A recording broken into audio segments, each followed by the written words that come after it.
Hello दोस्तों, मैं सौरभ आप सभी का स्वागत करते हैं हम अपने यूट्यूब चैनल एसएससी माहौल पे। तो दोस्तों, जैसा कि एसएससी सीजीएल का जब से रिजल्ट आउट हुआ है तब से एक ही चीज़ें माइंड में चल रही हैं कि आखिर इतनी कट ऑफ ज़्यादा हाई क्यों गई।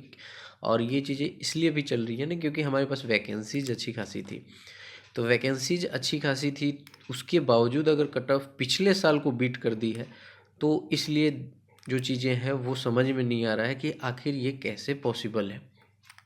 क्योंकि हम लोग जहाँ तक समझ पाते हैं कि हमारी जब वैकेंसीज अच्छी खासी होती है, वैकेंसीज बढ़ने का मतलब है कि आपके पास नंबर ऑफ़ कैंडिडेट जो है वो टियर 2 के लिए ज़्यादा बुलाए जाएंगे, क्योंकि वैकेंसी ज़्यादा है तो उसमें ज़्यादा कैंडिडेट को मौका मिलेगा और कट ऑफ जो है वो डाउन जाएगी। तो इसी के अकॉर्डिंग सभी कोई ने प्रिडिक्ट किया था कि एटलीस्ट 10 गुना कैंडिडेट को भी बुलाती है एसएससी। तो 17,727 वैकेंसीज़ हैं, इसमें लगभग 1,70,000 के आसपास 70,000, हाँ 70,000 मान सकते हो, 70,000 के आसपास जो है कैंडिडेट को बुलाया जाएगा। और उसके अकॉर्डिंग जो है कट ऑफ डेफिनेटली है, जो पिछले साल गई थी हमारी कट ऑफ उससे कम जाएगी। सारे ने यही प्रिडिक्ट किया था, जितने भी टीचर्स हैं सभी कोई ने यही प्रिडिक्शन किया था। हाँ, अलग अलग चीज़ें हैं कि हमारी प्रिडिक्शन के नंबर कुछ अलग थे, फिगर कि आरबी सर वाले थे उनके फिगर अलग थे, वो एक अलग मैटर है। हाँ, कि उन्होंने उनका जो कट ऑफ था मेरे से 2-4 नंबर ज़्यादा था, मेरा उनसे 2-4 नंबर कम था। लेकिन ऑलमोस्ट जो आप देखोगे सभी का इसी बीच में लाई कर रहा था कि 140 से 142 से 45 तक ही लाई कर रहा था। ठीक है, तो ये चीज़ें हैं कि 145 तक लाई कर रहा था और सभी को यही था कि बहुत हाईली अगर गया भी, अगर कट ऑफ अगर, तो 146 147 चला जाएगा।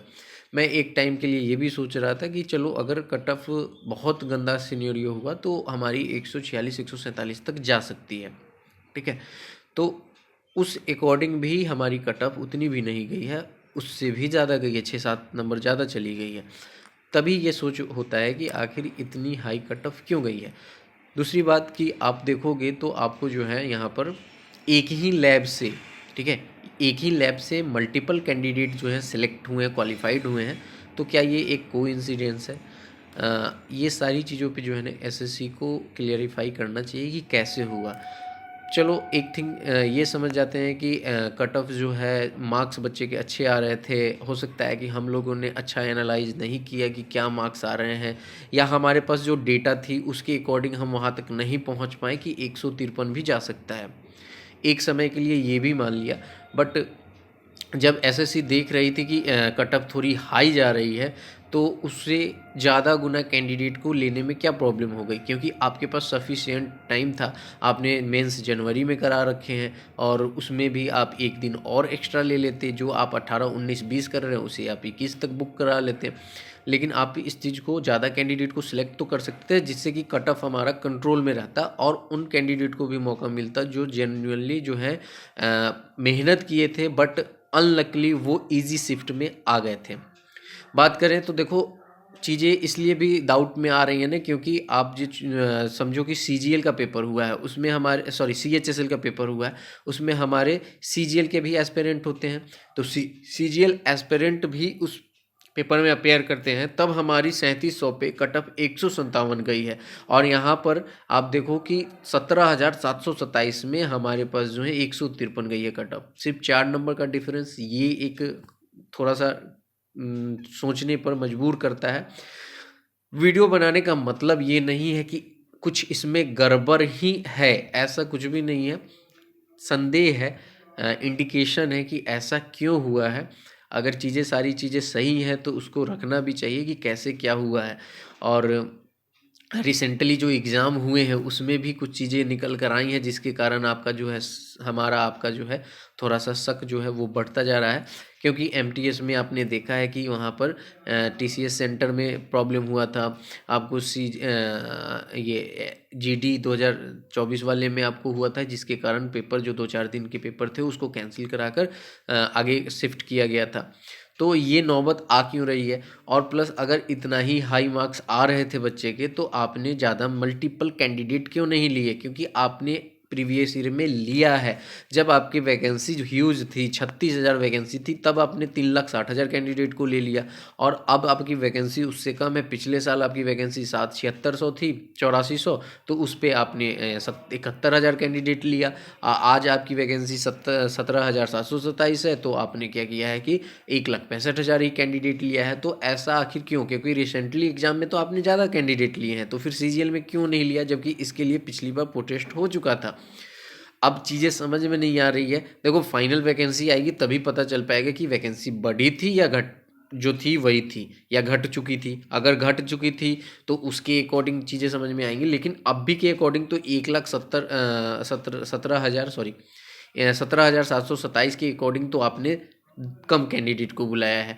ये कैंडिडेट हमारे ज़्यादा होने चाहिए थे, ठीक है, जहाँ से थोड़ी सी कट ऑफ डाउन होती और उन कैंडिडेट को भी मौका मिलता जो अनलकली जो है इजी शिफ्ट में आकर, और उनके पास 153 मार्क्स होते हुए भी, 151 मार्क्स होते हुए, 152.5 मार्क्स होते हुए भी वो यूआर से थे और क्वालिफाई नहीं कर पाए हैं।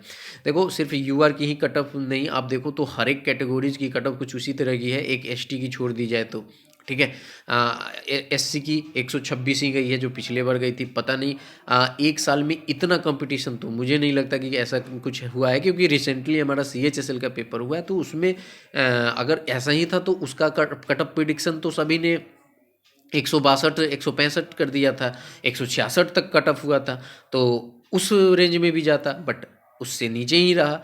तो ये चीज़ें समझ में नहीं आ रही है कि आखिर ये कट ऑफ हाई गई क्यों है, क्योंकि प्रिडिक्शन हुआ है।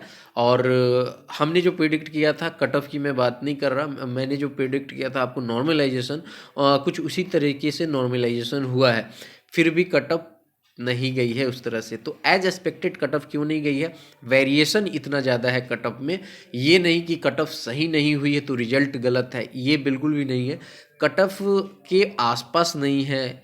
आप देख सकते हो कि 146 तक अगर कट ऑफ प्रिडिक्ट किया गया है, हाई टू हाई 146 किया गया है, तो इसे 150 तक भी माना जा सकता था। अगर 150 भी आता तो एक समय के लिए मान सकते थे कि नहीं, थोड़ी सी प्रॉब्लम हुई होगी, हम लोग वहाँ तक नहीं पहुँच पाए होंगे जहाँ तक कट ऑफ प्रिडिक्ट कर सकते थे, वो डेटा तक नहीं पहुँच पाए होंगे। बट आप समझ सकते हो कि आरबीआई की शुभम जैन सर हैं, उनके पास तो जो अच्छे कैंडिडेट होते हैं उन्हीं का डेटा होता है, और उनके अकॉर्डिंग जो कट ऑफ उन्होंने 146 तक मैक्सिमम प्रिडिक्ट की थी, उससे भी 7 नंबर ज़्यादा है। तो ये चीज़ें थोड़ी सी डिफ़िकल्टी यहाँ पर ला रही है कि आखिर सोचने पे मजबूर कर रही है बेसिकली कि आखिर हुआ क्या है। हम लोग को कुछ नहीं चाहिए, जस्ट एसएससी से यही रिक्वेस्ट है कि आप इसको क्लियरिफाई कीजिए। अगर देखो अब तो जो होना था तो सो हो गया, आपने तो प्री का रिजल्ट दे दिया, ठीक है, मेंस अभी बाकी है। मैं तो उन सारे कैंडिडेट को भी रिक्वेस्ट कर रहा हूँ जिनका प्री भी हुआ है, ठीक है, तो प्री हुआ है, आप अपनी आवाज़ को उठाइए, क्योंकि मेंस आपका है। पता नहीं आप 1,65,000 में से आपका एक सीट होगा कि नहीं होगा, क्योंकि जो सिनेरियो चल रही है उसके अकॉर्डिंग।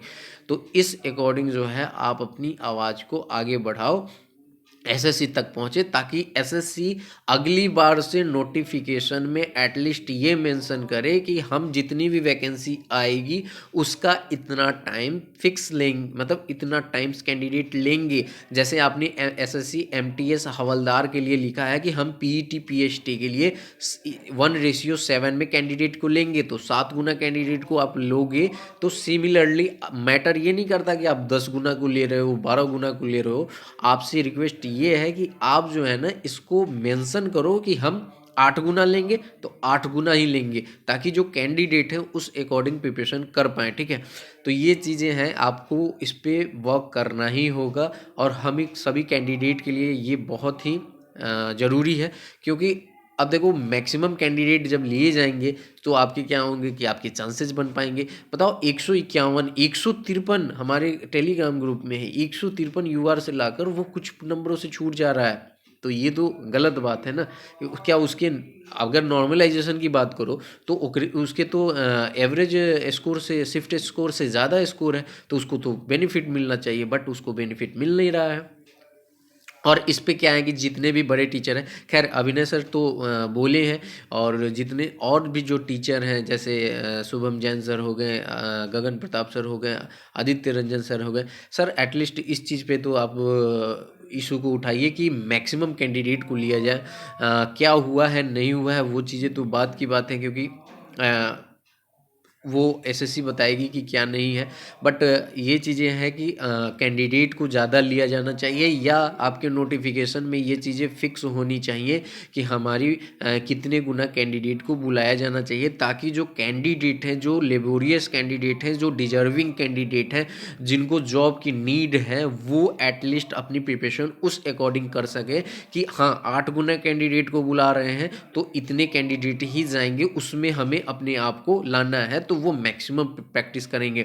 और देखो पेपर कितना भी इजी क्यों ना आया हो, बट हम सबको पता है 23 से तो इजी नहीं था, ठीक है, 23 से तो बेटर ही पेपर था। फिर भी जब पढ़ने वाले अगर आ गए हैं, ज़्यादा आ गए हैं, तो मैं ये कह रहा हूँ कि पेपर कितना भी इजी होगा, सिली मिस्टेक हर एक कोई से होता है। चाहे किसी को भी आप दे दो, कोई भी हो एग्ज़ाम, किसी को भी एग्ज़ाम में बैठा दो, और सभी को पता है जब ज़्यादा पेपर इजी आता है ना तो उसमें सिली मिस्टेक्स ही होते हैं। कि ऐसा नहीं कि आपको क्वेश्चन सॉल्व नहीं होते हैं, आप जो हड़बड़ी में सिली मिस्टेक करते हो, आपके आंसर आ चुके होते हैं, आप ऑप्शंस को अलग टिक कर देते हो, तो ये चीज़ें होती हैं, प्रैक्टिकल है। लेकिन क्या है ना कि अभी सभी कोई इसको वो कह रहे हैं कि नहीं कंपटीशन बढ़ गया है। भाई कंपटीशन तो CHSL में रिसेंटली हुआ है ना, तो वहाँ पे तो नहीं दिखा ना उस तरह का, एज एक्सपेक्टेड ही था ना वहाँ पे, तो वहाँ पे तो कुछ आया ही नहीं। बट आपका यहाँ पर क्या है कि एज एक्सपेक्टेड से बहुत ऊपर जा रहा है। भाई एक्सपेक्टेड मतलब 146 मैक्सिमम था, उससे 7 नंबर ज़्यादा गया है। मैं तो कह रहा हूँ कि 4 नंबर और ऐड कर लेते, 150 भी जाता तो एक था कि हाँ चलो कुछ हद तक ठीक था। बट 153 एक्सेप्टेबल नहीं है। कैसे हुआ, क्या हुआ, एसएससी को क्लियरिफाई करना चाहिए। और एसएससी से सारा रिक्वेस्ट ये ही है कि आप जो है ना नोटिफिकेशन में अगली बार, जैसे कि CGL 2025 की आपने नोटिफिकेशन ला दिया कैलेंडर, CGL क्या जितने भी एग्ज़ाम आ रहे हैं, आप मेंस के लिए मेंशन करो कि आप कितने कैंडिडेट को बुलाओगे। मैटर ये नहीं करता कि आप कितने टाइम्स को बुलाना चाहते हो, आप कम को ही बुला लो, डजेंट मैटर। बस मैटर ये है कि आप क्लियरिफाई कर दो कि हम इतने गुना ही कैंडिडेट बुलाएंगे, ताकि मैक्सिमम कैंडिडेट का वहाँ पे जो लेबोरियस, जो हार्ड वर्किंग, जो डिजर्विंग कैंडिडेट हैं उनको सिलेक्शन मिल पाए। तो ये वीडियो है मैं आप सभी के लिए, और जितना ज़्यादा हो सके शेयर करो, सभी कोई आगे बढ़ो, आवाज़ उठाओ, अपनी आवाज़ को आगे तक पहुंचाओ। एसएससी तक अगर पहुंच गई तो मे भी कुछ चेंजिंग देखने को मिले, क्योंकि एसएससी इन दिनों चेंजिंग कर रही है, तो हो सकता है कि एसएससी इस बात को समझे और चेंज करे। और आप अपनी जो प्रिपरेशन है आगे करते रहिए, जो हुआ सो हुआ। इसके लिए आवाज़ ही उठाना पड़ेगा, उसके अलावा कुछ भी नहीं कर सकते। जिनको आना होगा साथ वो आएंगे, जिनको नहीं आना होगा नहीं आएंगे। तो आप लोग भी समझदार हो, जो कैंडिडेट देखेंगे मुझे कि किसका आपको साथ रहना चाहिए, कौन आपके साथ हो रहा है। साथ होने का मतलब है कि आप आपकी अच्छे बातों को, जो मुद्दा है उस मुद्दा को रखने के लिए कौन आगे आ रहा है, ऐसा नहीं कि फेवर लेना है, ठीक है। तो इस वीडियो में इतना ही। वीडियो चैनल पे पहली बार हो गए तो चैनल को जरूर सब्सक्राइब कर लेना। वीडियो अच्छी लगी हो तो लाइक और शेयर करना ना भूलना। मिलेंगे अगली वीडियो में। जय हिंद, जय भारत, सभी कोई ख्याल रखिएगा।